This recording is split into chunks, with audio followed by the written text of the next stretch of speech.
आकाशवाणी गोरखपुर से प्रादेशिक समाचार।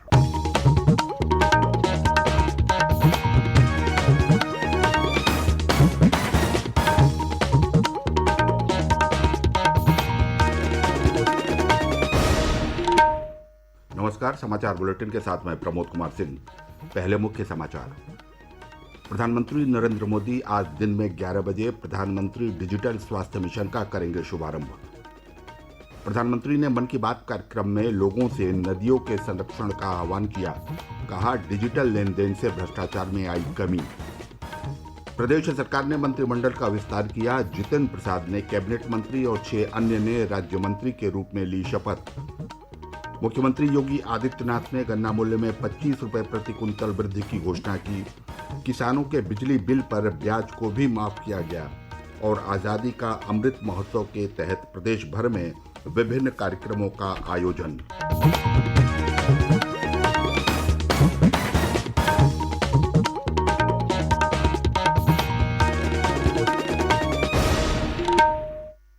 अब समाचार विस्तार से।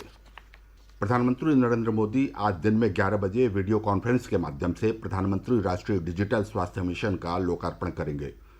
प्रधानमंत्री ने पिछले साल 15 अगस्त को राष्ट्रीय डिजिटल स्वास्थ्य मिशन की प्रायोगिक परियोजना की घोषणा की थी।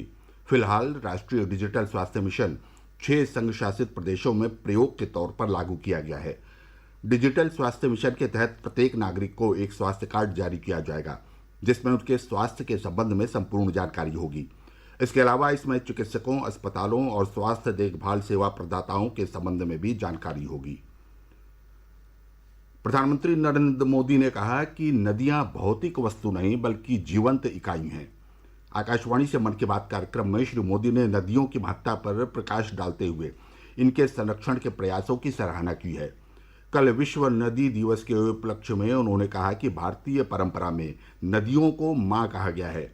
श्री मोदी ने कहा कि भारत की कई परंपराएं जल संरक्षण से भी जुड़ी हैं।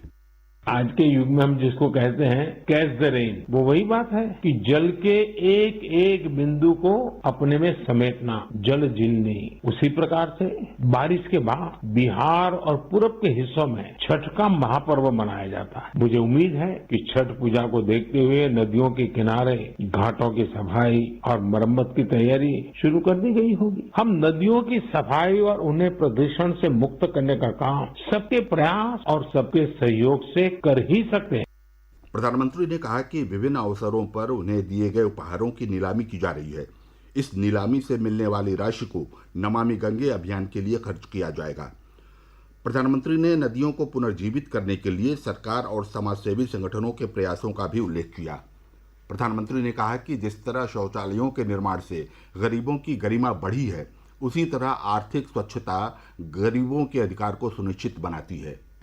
आर्थिक स्वच्छता गरीबों को अधिकार सुनिश्चित करती है, उनका जीवन आसान बनाती है। जनधन खातों को लेकर देश ने जो अभियान शुरू किया, इसकी वजह से आज गरीबों को उनके हक का पैसा सीधा उनके खाते में जा रहा है, जिसके कारण भ्रष्टाचार जैसी रुकावटों में बहुत बड़ी मात्रा में कमी आई है। प्रधानमंत्री ने कहा कि यूपीआई से पिछले महीने अगस्त में 355 करोड़ रुपए से ज्यादा के लेन देन किए गए। श्री मोदी ने पंडित दीनदयाल उपाध्याय की जयंती पर उनके व्यक्तित्व और कृतित्व की भी चर्चा की। राज्य मंत्रिमंडल का कल विस्तार किया गया, जिसमें 7 नए चेहरों को स्थान दिया गया है। मंत्रिमंडल में कैबिनेट मंत्री के रूप में जितिन प्रसाद और राज्य मंत्री के तौर पर छत्रपाल गंगवार, पलटू राम, डॉक्टर संगीता बलवंत बिंद, संजीव कुमार, दिनेश खटीक और धर्मवीर प्रजापति को राज्यपाल आनंदीबेन पटेल ने कल शाम राजभवन में आयोजित कार्यक्रम में पद और गोपनीयता की शपथ दिलाई। मंत्रिमंडल में शामिल किए गए नए सदस्य प्रदेश के विभिन्न क्षेत्रों का प्रतिनिधित्व करते हैं। इनमें से कुछ समय पहले कांग्रेस छोड़कर नए जितिन प्रसाद को कैबिनेट मंत्री बनाया गया है। उनका संबंध शाहजहांपुर से है, जबकि राज्य मंत्री के रूप में शपथ लेने वाले छत्रपाल गंगवार बरेली के बहेड़ी क्षेत्र से विधायक हैं। पलटू राम तराई क्षेत्र के बलरामपुर जिले से आते हैं। डॉक्टर संगीता बलवंत बिंद गाजीपुर सदर सीट से पहली बार विधायक बनी हैं। संजीव कुमार सोनभद्र के जनजातीय अंचल का प्रतिनिधित्व करते हैं। दिनेश खटीक मेरठ जिले से संबंध है, जबकि धर्मवीर प्रजापति आगरा के रहने वाले हैं और वर्तमान में विधान परिषद के सदस्य होने के साथ साथ राज्य माटी कला बोर्ड के अध्यक्ष भी हैं। समारोह में मुख्यमंत्री योगी आदित्यनाथ, उप मुख्यमंत्री केशव प्रसाद मौर्य और डॉक्टर दिनेश शर्मा सहित मंत्रिपरिषद के कई सदस्य मौजूद थे। प्रदेश सरकार ने मंत्रिमंडल में शामिल किए गए मंत्रियों जितिन प्रसाद, निषाद पार्टी प्रमुख संजय निषाद, चौधरी वीरेंद्र सिंह गुर्जर और राम गोपाल को विधान परिषद के लिए मनोनीत किया है। प्रादेशिक समाचार आप आकाशवाणी गोरखपुर से सुन रहे हैं। ये समाचार बुलेटिन हमारे YouTube channel AIR news Gorakhpur और ट्विटर हैंडल AIR News_GKP पर भी उपलब्ध है। राज्य सरकार ने गन्ने के न्यूनतम समर्थन मूल्य में 25 रुपये प्रति कुंतल की बढ़ोतरी कर दी है। अब गन्ने का न्यूनतम समर्थन मूल्य 350 रुपये प्रति कुंतल हो गया है। मुख्यमंत्री योगी आदित्यनाथ ने ये घोषणा कल लखनऊ में आयोजित किसान सम्मेलन में की। सरकार ने तय किया है कि भाइयों बहनों, राज्य में अब तक जिस गन्ने का 325 प्रति कुंटल दाम मिलता था, उस गन्ने का हम 350 रुपये गन्ना किसानों को भुगतान करेंगे।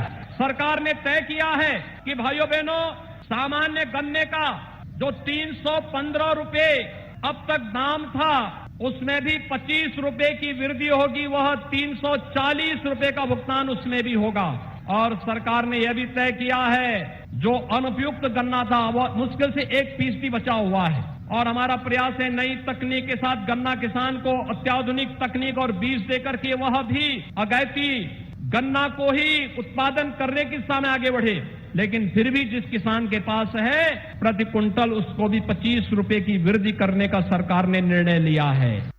श्री योगी ने कहा कि किसानों का हित सरकार की प्राथमिकताओं में शामिल है और उनके कल्याण तथा आर्थिक उन्नति के लिए केंद्र और राज्य सरकार ने कई प्रभावी कदम उठाए हैं। मुख्यमंत्री ने कहा कि वर्ष 2017 में उनकी सरकार आते ही सबसे पहले प्रदेश के किसानों के कर्ज माफ किए गए। उन्होंने कहा कि प्रदेश सरकार खरीद नीति लेकर आई, जिसके तहत क्रय केंद्रों से सीधे किसानों से अनाज की खरीदारी की जा रही है। इसमें बिचौलियों और आढ़तियों की कोई भूमिका नहीं है। उन्होंने ये भी कहा कि पिछले 4.5 वर्षों के दौरान इन क्रय केंद्रों से अनाज की रिकॉर्ड खरीदारी की गई।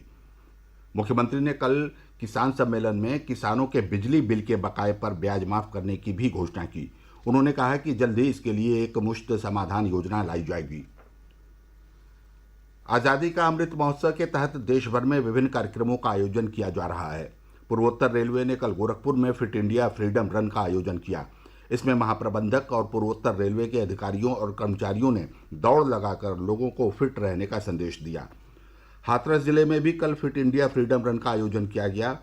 हाथरस तहसील से शुरू होकर महिला थाने तक हुई इस दौड़ में बड़ी संख्या में युवा शामिल हुए। नेहरू युवा केंद्र की तरफ से आयोजित इस कार्यक्रम की शुरुआत सदर विधायक हरिशंकर माहौर ने हरी झंडी दिखाकर की। हाथों में तिरंगा लिए युवाओं के दल ने फिटनेस की डोज आधा घंटा रोज का संकल्प लिया और लोगों को भी अपने स्वास्थ्य के प्रति सचेत रहने का संदेश दिया। कार्यक्रम में सूचना एवं प्रसारण मंत्रालय का लोक संपर्क ब्यूरो अलीगढ़ भी सहयोगी के रूप में शामिल रहा। आज़ादी का अमृत महोत्सव के अंतर्गत सिद्धार्थनगर जिले में कल वाणिज्य उत्सव एक्सपोर्ट कॉन्क्लेव 2021 का शुभारंभ हुआ। सांसद जगदम्बिका पाल ने कार्यक्रम को संबोधित करते हुए कहा कि स्वतंत्रता की 75वीं वर्षगांठ के अवसर पर देश भर में आज़ादी का अमृत महोत्सव का आयोजन किया जा रहा है। उन्होंने कहा कि ये स्वतंत्रता के लिए अपना सर्वस्व न्यौछावर करने वाले हमारे महान पूर्वजों को श्रद्धांजलि देने का अवसर है। केंद्र सरकार इस वर्ष 1 अक्टूबर से 31 अक्टूबर तक मुख्य रूप से सिंगल यूज प्लास्टिक कचरे को साफ करने के लिए महीने भर का राष्ट्रव्यापी स्वच्छ भारत अभियान मनाएगी।